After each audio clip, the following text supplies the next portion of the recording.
What I did say is that the purpose of publication is that for the public to be aware or to be informed of the new nominees, so that the option or the avenue of filing a petition for disqualification, if any, can be had.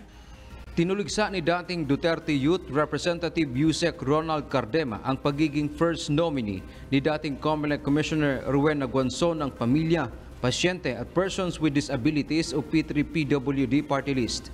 Ayon kay Cardema, maaaring ituring ito bilang isang pangungutya sa batas at democratic elections.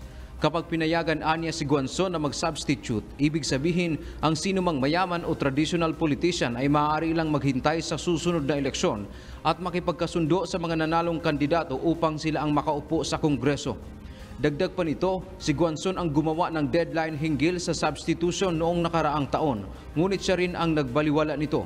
Ayon naman kay COMELEC Acting Spokesperson Director John Rex Laudianco, kapag nailathala na ang mga pangalan ng bagong nominees ng P3PWD party list, pagkatapos ng 5 araw, sinumang tutol dito ay maaaring maghain ng petisyon tulad ng cancellation ng nominasyon o kaya disqualification case, depende sa ground ng reklamo.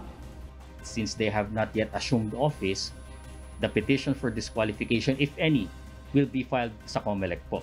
But after that po, it will be within the jurisdiction of the House of Representatives Electoral Tribunal because they have become full-fledged member of Congress.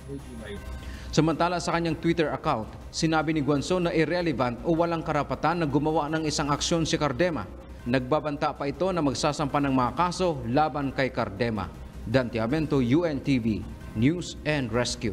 Diyos ang aming sandigan, serbisyo publiko ang aming pinahahalagahan.